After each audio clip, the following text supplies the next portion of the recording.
And we are back. Hey everybody, Mr. Francis here for another exciting story. Today we are going to be reading I Wanna Iguana.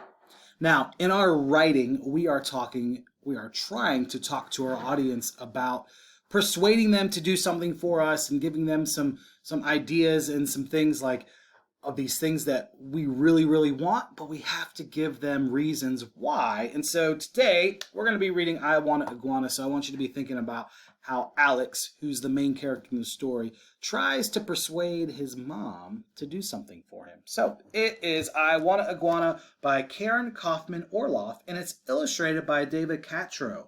So in a book has an author and usually has an illustrator. So the author is Karen Kaufman Orloff and the illustrator is David Catro. I want you to think to yourself, what does an author do for the book and what does an illustrator do for the book? And at the end, we'll talk a little bit about that answer. So here it is, I Wanna Iguana.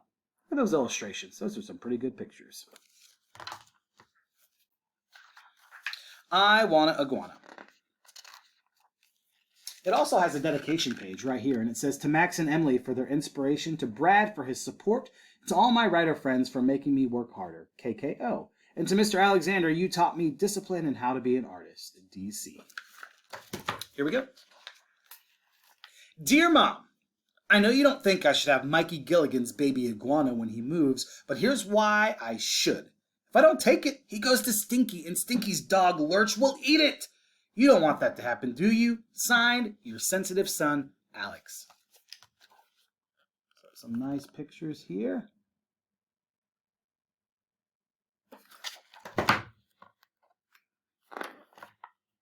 Dear Alex, I'm glad you're so compassionate, but I doubt that Stinky's mother will let Lurch get into the iguana's cage. Nice try, though. Love, Mom. So I noticed that they're writing letters to each other.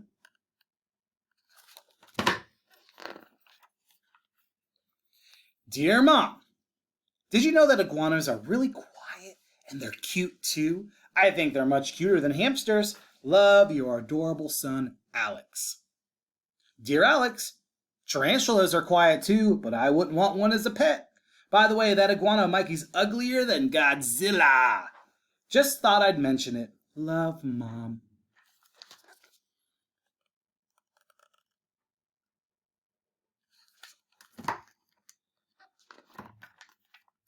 Dear Mom, you would never even have to see the iguana. I'll keep his cage in my room on the dresser next to my soccer trophies. Plus, he's so small, I bet you'll never even know he's there. Love and a zillion and one kisses. Love, Alex. Dear Alex, iguanas can grow to be over 6 feet long. You won't even have enough space in your whole room, much less on your dresser, with or without your trophies. Love, Mom.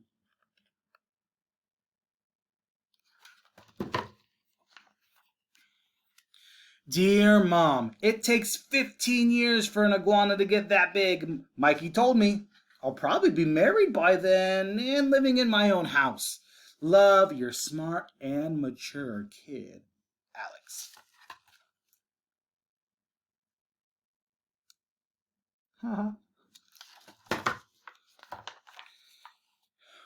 Dear Alex, how are you gonna get a girl to marry you when you own a 6-foot-long reptile?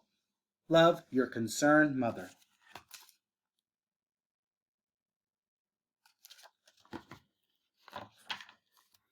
Dear Mom, forget the girl. I need a new friend now. This iguana could be the brother that I've always wanted.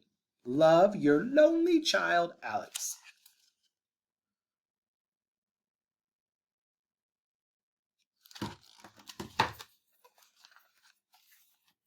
Dear Alex, you have a brother. Love, Mom.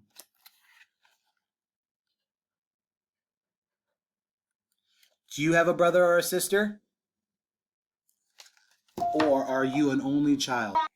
Dear Mom, I know I have a brother, but he's just a baby. What fun is that? If I had an iguana, I could teach it tricks and things. Ethan doesn't do tricks. He just burps and poops.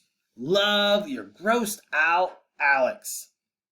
Dear Alex, how do I know that you're ready for a pet? Remember what happened when you took home the class fish? Look for the class fish.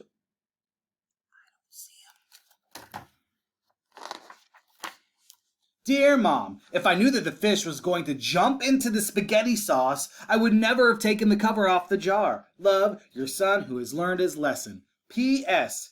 Iguanas don't like spaghetti. Dear Alex, let's say I let you have the iguana on a trial basis. What exactly would you do to take care of it? Love, Mom.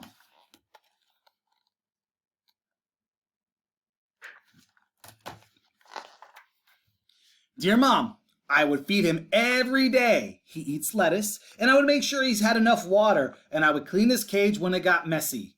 Love, responsible Alex. P.S. What's a trial basis?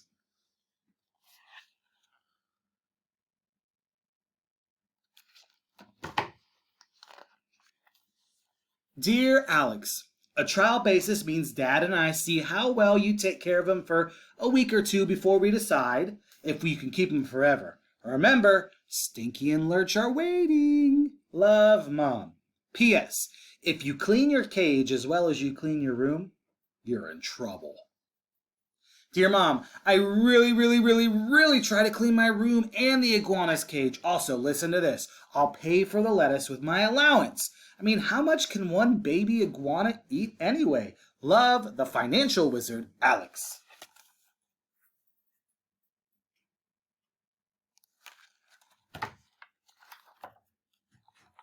Are you sure that you want to do this, Alex?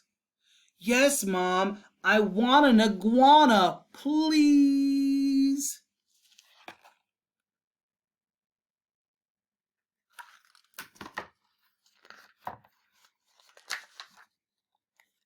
Dear Alex, look on your dresser.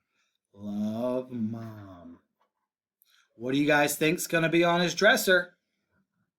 Let's find out. He tiptoed into his room. He looks inside and he sees... Yes! Thank you, thank you. There it is. There is the iguana. So what are some things that he told his mom that he was going to do so he could earn the iguana? I want you to think about that. Right? He talked about all the things that he could do. He said he was going to feed it and clean it and take care of it. So if there's something that you really want to do, you got to make sure that you tell the adults or the other person what you're going to do to be responsible. And responsible is one of our roars, right? Being responsible means taking care of yourself and taking care of other things that you want. Also, real quick, we talked about author and illustrator at the beginning of the story.